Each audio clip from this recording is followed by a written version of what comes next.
over there.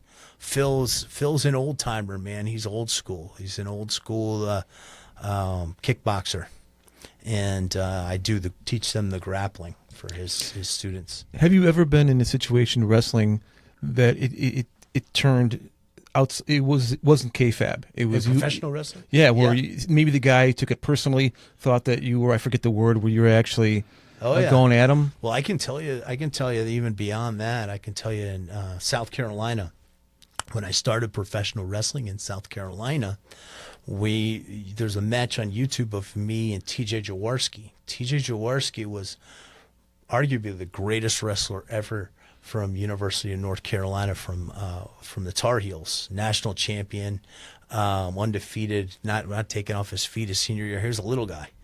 And when I was at the old promotion in Spartanburg, South Carolina, APW, and Boiling Springs, South Carolina, they used to. It's a time-honored thing, and this goes back 20 years. So there could be some promotions that still do it, but it's how the Undertaker, if you ever listen to him on Rogan, how he came into the business with Buzz Sawyer.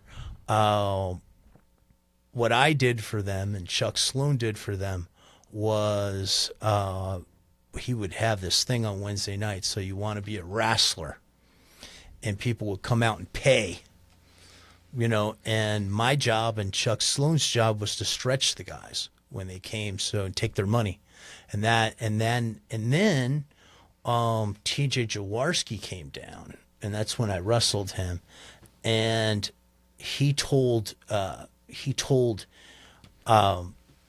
folks that came in that TJ was just a referee. He said, "This guy cleans the floor for me. He's a referee." And this will give you a lot of insight into the history of professional wrestling. And then he'd go, and Jay Eagle was an old timer, and he'd go, "Well, y'all want to get in the ring with this kid? He mops the floor for me, and he's my referee. And I tell you, if y'all can get past him, it'll be free today for you." And then TJ would just rip the guys up, and I wrestled TJ. And then there's a story Chuck Sloan told when he came on my show, Old School Shooters, about a match I had with this kid who was in the locker room crying afterwards, saying that I shot on him. Well, if you watch the way I do professional wrestling, and the reason why I bring guys in from the mat and the cage, like Steve Alponi and Stephen Bonner and Phil Baroni, is because the way I do professional wrestling is the old school way, where you have a worked finish or a planned finish, but you're going out and you're wrestling and you're leaving guys openings. Well, this particular kid, he was kind of like caught like a deer in the headlights. So I just wrestled him and pinned him, and then he's in the back in the locker room crying. So it kind of shows you how professional wrestling has changed. Did you give him an opening and he just didn't take it? Well, he was just staring at the lights. He got confused. He was staring at the lights. I didn't hurt him or anything. I just rolled him up and pinned him because we had nowhere to go in the match. And then he's like, "Oh, this kid shot on me." And Chuck was saying, Chuck was tough too. Chuck was saying, "Well, that just shows you how these kids have changed." But that was even 10, 11 years ago.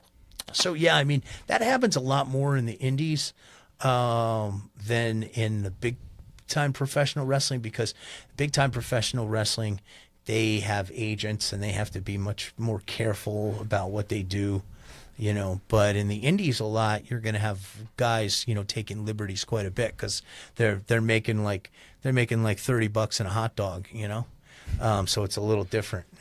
So one question I did want to ask you is, with the Berman Group, did you somehow get involved with RFK Jr.'s campaign this year? Yeah, that actually wasn't through Berman, though. That was through Dion Powell. Well, I have to give a shout out to Dion Powell. I've had run some campaigns in the past because I do speech writing, and we ran a campaign for an attorney named Sean Hayes, who was running for councilman in New York City. And Dion and I ran his campaign. So I met Dion through there, and then we got involved in another campaign.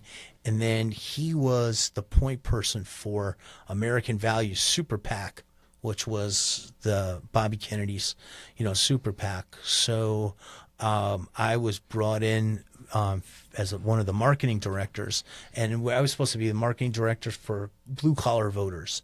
Okay. So I had I brought in Pat Miletich and some other fighters to talk about Bobby, Jake Shields, and both of those guys kind of turned on Bobby at the same time as Dennis Kucinich did, and really the same time I did.